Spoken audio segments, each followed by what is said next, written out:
wabarakatuh. Selamat siang ibu-ibu.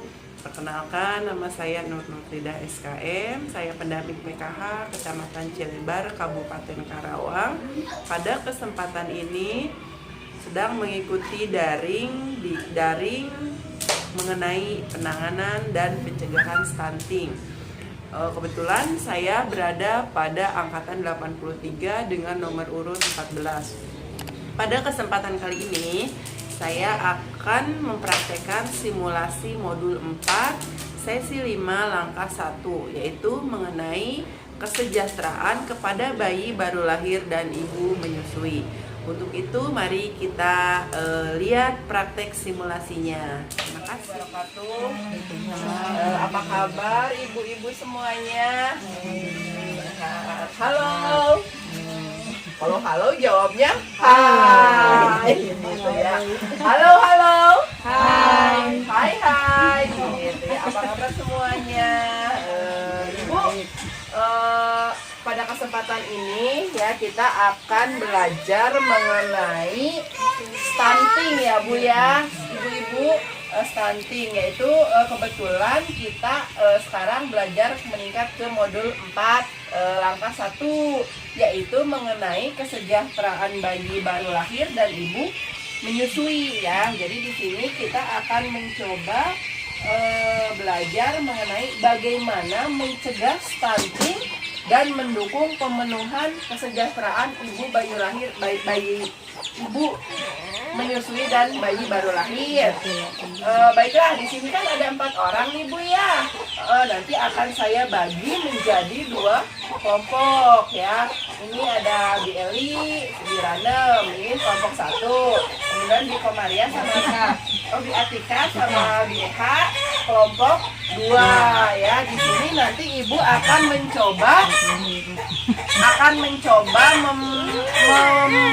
mengelompokkan apa saja yang menjadi kebutuhan fisik dan mental pada ibu menyusui dan bayi baru lahir. Nah, untuk kelompok 1 yaitu untuk bayi baru lahir ya, di Ranem. Kemudian untuk yang kelompok 2 yaitu untuk ibu menyusui ya, kebutuhan fisik dan mentalnya. Silakan ibu nanti tulis di situ apa saja kebutuhan fisiknya apa saja, terus kebutuhan mentalnya apa. Nah, misalnya contoh ya. Contoh di situ ada contohnya, nanti saya tuliskan. Ibu di situ tinggal menyebutkan siapa yang memberikan, misalnya bayi kan harus pas lahir itu harus diberikan IMD. Tahu nggak IMD? IMD itu yaitu inisiasi menyusui dini. Jadi pada waktu bayi lahir gudubrang ke alam dunia gitu ya. Jadi bidan itu harus dengan sigap langsung ibunya ditetein ya. Bayinya ditetein, maaf bukan bayinya ditetein di dada ibu gitu ya, biar bayinya ditengkurapin. Jadi dia biar nyari-nyari puting susu ibu gitu. Jadi itu namanya inisiasi menyusui dini gitu ya. Silahkan itu nanti diisi dulu ya.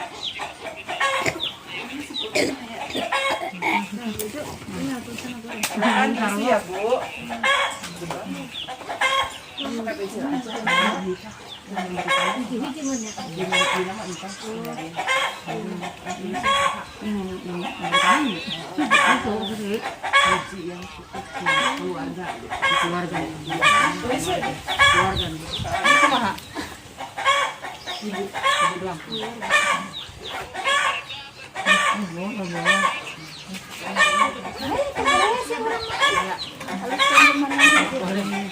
Ibu, tulisnya ibu.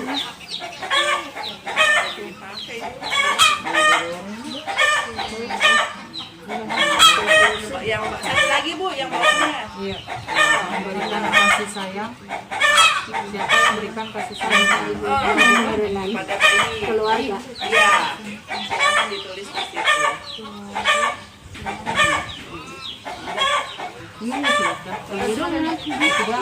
Udah ya. Bu sudah dikerjakan ininya, dipegang dulu, jangan dulu dikasih ke saya ya Bu. Nanti Ibu silahkan menjelaskan apa yang tadi menjadi tugas ibu pada kelompok 1. Begitupun untuk kelompok 2. Silakan untuk kelompok 1 dulu. Mangga, berdiri dibaca ya hasilnya. Iya. Fisik, siapa yang memberikan IMD? Ibu. Itu. ASI eksklusif. Mental, siapa yang memberikan kasih sayang keluarga. Ya, terus nanti ya dibahasnya. Jadi kita langsung aja dulu ke kelompok 2 dulu. Bibi baca. Fisik beri yang cukup, mental kasih sayang dari keluarga. Yang memberikannya siapa, Bu? Keluarga. Ya, udah, terima kasih ya, Bu. Jadi perlu berdasarkan tadi jawaban ibu-ibu ya. Terima kasih atas jawabannya. Kita berikan tepuk tangan. Ya. Jadi jawaban yang pertama di sini apa saja kebutuhan bayi baru lahir sampai dengan usia 6 bulan. Bayi pada baru lahir yaitu membutuhkan IMD ya, inisiasi menyusui dini, dan mendapatkan ASI eksklusif ya. IMD itu sangat penting untuk pertumbuhan dan perkembangan bayi, karena di dalam air susu yang pertama itu banyak sekali protein dan gizinya ya. Gitu. Kemudian ASI eksklusif. Jadi anak di usia 0 sampai 6 bulan itu wajib diberikan ASI eksklusif, tidak boleh diberikan makanan yang lain ya, karena usus si bayi itu masih belum kuat untuk diberikan MPASI. Jadi yang wajib diberikan itu hanya ASI eksklusif saja. Kemudian mental ya, kebutuhan bayi mental untuk kebutuhan bayi di usia tersebut yaitu memberikan kasih sayang gitu ya. Jadi si ibu dan bapak juga keluarga yang ada di rumah harus memberikan kasih sayang untuk pertumbuhan dan perkembangan anak ibu, dimulai dari usia 0 bulan ya, dari semenjak lahir. Nah, pas lahir yaitu cara memberikan kasih sayangnya yaitu dengan cara misalnya untuk memberikan kehangatan kepada si bayi. Pas baru lahir kita harus bayinya diselimuti biar bayinya menjadi hangat, dan juga diberikan pelukan. Itu ya, Bu. Ibu mendapat dimengerti untuk yang tadi tugas ke-1? Mengerti ya, terima kasih, Bu. Kemudian untuk yang kedua yaitu kelompok 2 mengenai kebutuhan fisik dan mental untuk ibu menyusui ya.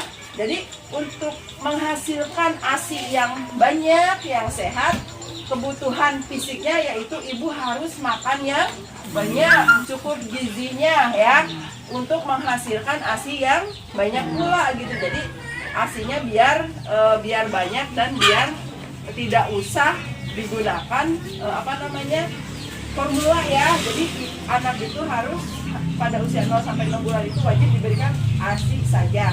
Untuk memenuhi ASInya, si ibu harus mendapatkan gizi yang baik dari makanannya. Makanan apa saja biar ASInya banyak, Bu? Makan sayur apa?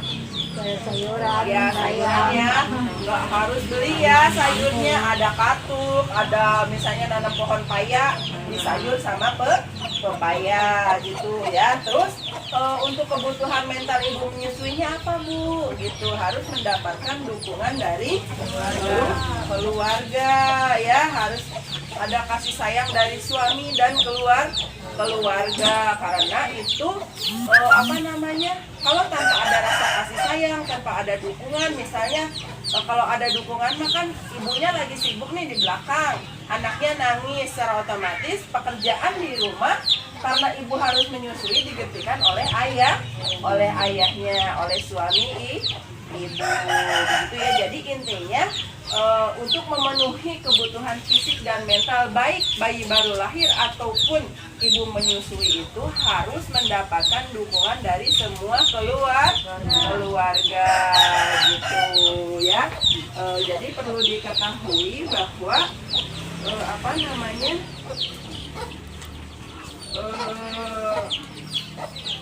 kesejahteraan bayi baru lahir itu harus benar-benar dipenuhi oleh keluarga, di antaranya. Jadi kesejahteraan bayi baru lahir harus dipenuhi orang tua, yaitu IMD dan ASI eksklusif, juga kasih sayang. Sehingga dengan mendapatkan inisiasi menyusui dini, ASI eksklusif, terus kasih sayang, si bayi tidak akan mengalami stunting ya, karena stunting itu yaitu apa sih stunting? Tahu nggak stunting? Kurang pertumbuhan. Iya, kurangnya pertumbuhan bayi, betul. Terima kasih BL. Ya gitu. Jadi iya benar. Jadi stunting itu pertumbuhan anak yang tidak berkembang jadi intinya tidak sesuai pertumbuhannya antara usianya dengan badannya kecil wae, timbangannya turun ya, itu kurus. Jadi maka dari itu cara mencegahnya ibu-ibu bisa tadi teh pada usia bayi lahir yang minimal inisiasi menyusui ini asinya harus diberikan gitu secara eksklusif sampai dengan anak usia 6 bulan. Jangan sampai anak kita sebelum usia 6 bulan sudah dikasih makanan gitu ya. Jadi kalau misalnya bayi sebelum 6 bulan dikasih makanan, nantinya akan mempengaruhi metabolisme tubuhnya gitu. Ibu mengerti? Nah, demikian praktek simulasi modul 4 sesi 5 langkah 1 yang saya lakukan. Semoga dapat bermanfaat untuk ibu-ibu dan rekan-rekan sekalian. Terima kasih. Assalamualaikum warahmatullahi wabarakatuh.